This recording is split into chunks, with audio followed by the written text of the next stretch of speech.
Everyone is hating on this movie. I don't think it's perfect. It's got problems, but I don't think it's as bad as the haters are saying it is.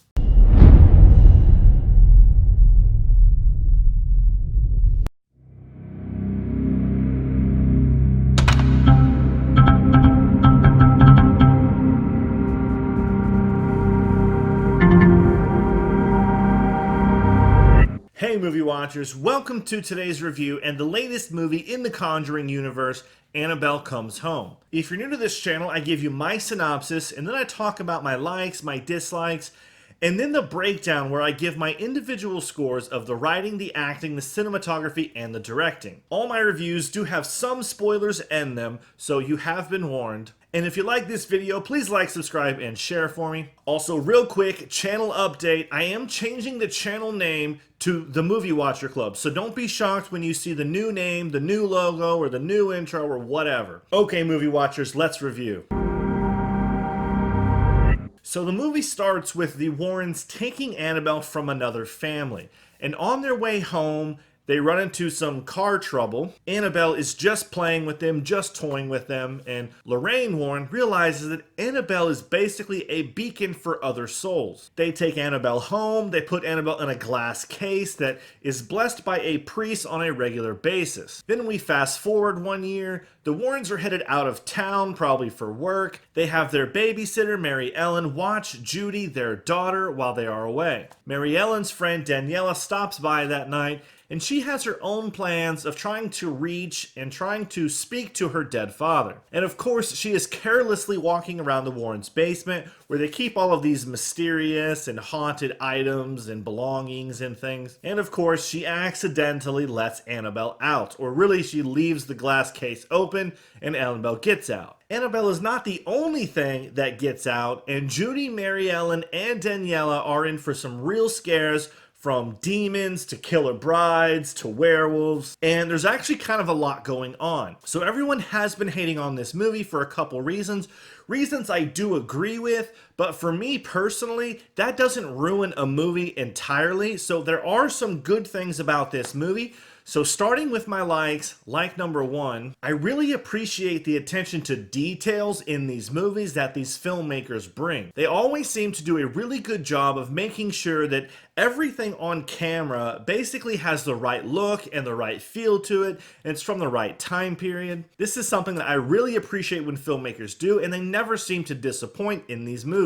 I also like how they use minimal CGI, and when they do use it, they don't overdo it, which usually pulls people like me out of the movie because all I see is just fake, crappy graphics. And they always do a really good job of just doing as much as they possibly can with camera work, with actors, with makeup. They don't just throw in CGI everywhere where they can't do something. They actually want to do as much as they can on the filming side of it. Like number two, honestly, I really like how Annabelle Comes Home and some of the other movies in this universe are built and how slow paced they are. Now, I read a lot of comments about how simple and slow these movies are and how much they dislike these movies because the plot always seems to be based inside a home or based inside one location, and it doesn't seem to kind of go outside of that. In my opinion, this is not a negative thing. This is a positive thing.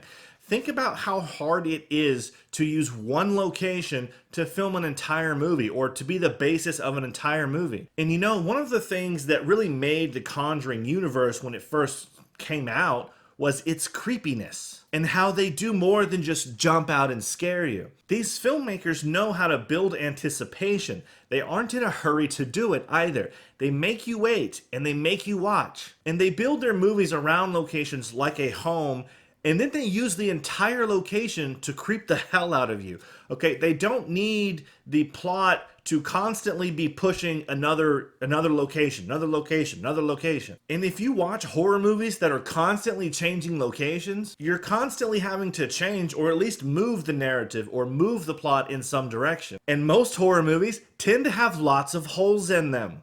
I wonder why. Something has to be pushing those stories and those narratives that's causing all of the move around, that's causing location to location to location. But when you stick with one simple concept or one location, or at least very minimal amounts of locations, like Annabelle Comes Home, you can really slow the movie down. You can really build anticipation, and you can really magnify the intensity and the creepiness of the movie. This is one reason why people go to watch these movies, because they're gonna be creeped out. Like number 3, I actually did like the individual stories within the overall plot of the movie. Characters have their own individual stories, and that is ultimately what is driving the plot. I mean, in Annabelle Comes Home, we find out that Judy is a psychic just like her mom, and that makes her character interesting in many different ways.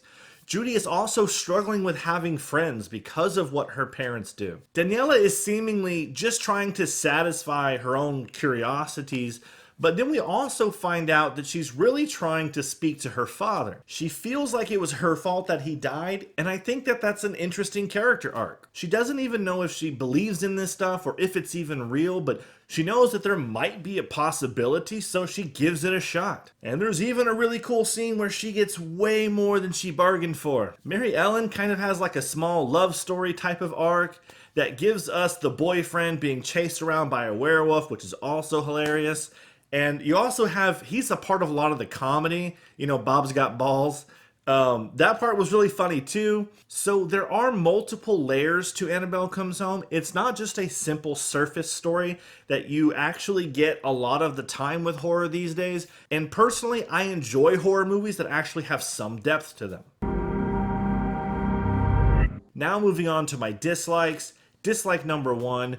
The Warrens weren't a part of this movie as much as I was hoping. I really enjoyed their characters and was hoping to see more of them. But when I thought about it, this could perhaps be the movie that also establishes Judy's position and role in the Conjuring Universe. So at least maybe there's that to look forward to. Dislike number 2, there are some parts of the plot that I found to be completely unnecessary, and am still not sure exactly why they were in there to begin with. The main part of the plot that I am speaking of is the ferryman plot. Now, they set this plot up a little ahead of time when the girls are snooping around the Warrens' office, but I'm honestly just having a really hard time understanding how this even came to be. The ferryman, more or less, basically has a job to do, okay? He provides passage to the underworld once someone dies. If he's real, why is he not out providing passage to the underworld? So I don't really understand how he ever began to haunt anybody or anything, at least in a way that would put him on the Warrens' radar. And then on top of that, why is he haunting the Warrens' house? What is he even doing there? I thought he had something to do. And then why are all these dead bodies with coins on their eyes? What are they doing here? I thought the whole point was that they had coins on their eyes so that they could get passage to the underworld.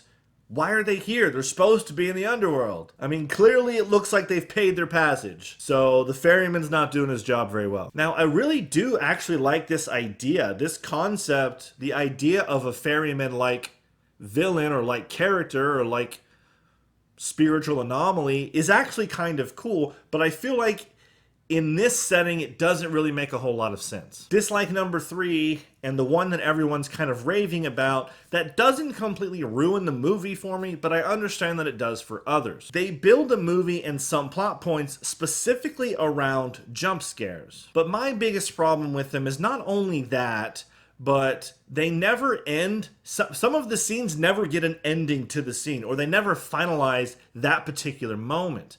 They just cut to someone running away scared, which makes no sense. So they do it once when Judy is pinned against the wall by Satan or demon or whoever that is.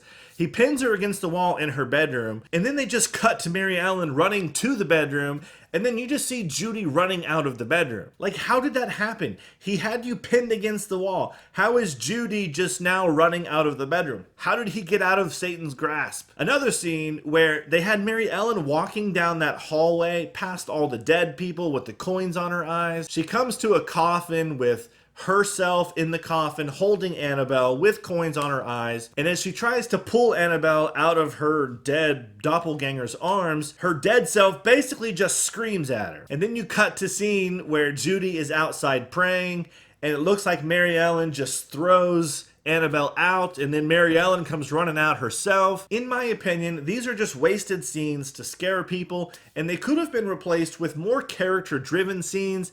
which honestly I think most of the movie does have. So no, I don't like those parts of movies, but I do understand why they're in movies these days, and I just try to look past them and disregard them, especially when a movie actually has as much depth as I think Annabelle Comes Home has. Movie watcher question. Of the 3 Annabelles, which one is your favorite? Personally, I think the second one might be my personal favorite. I do think this one is pretty good. I do think it's better than the first one. So I'm going to go with number 2, but I want to know what you think. Okay, movie watchers, here's the breakdown. I'm giving the writing a 6.5 out of 10. I liked the character-driven plot points and narratives, but some scenes and scenarios honestly didn't need to be in the movie at all. The acting is getting an 8 out of 10. I enjoyed everyone's acting, and I didn't have any issues with believability or anything like that. The cinematography gets a 7 out of 10, as I really think they do pay a lot of attention to camera angles and set design, all to give us a good horror movie experience, although some of them I do think were kind of cheesy. I am giving the directing a 6 out of 10. I'm not sure if he had any say in the ferryman plot, so I can't really ding him too bad for that, but there are several scenes that are really just designed to scare us, and some of those scenes actually have no end or no finalize. They don't finalize that particular scene, and they just give us a jump cut and show the character running off. And I think we as movie watchers deserve more than that. So overall, Annabelle Comes Home gets a 6.5 out of 10 from me. I do think it's worth watching. I do think it's a decent horror movie. I don't think it's the best horror movie. It's definitely not the best in the Conjuring universe. But it's not terrible. I don't think it's bad. Thank you for watching. If you like this review, please like, subscribe, and share for me. I've got more reviews and discussions coming your way, so check back soon for those, and I'll see you on the next one.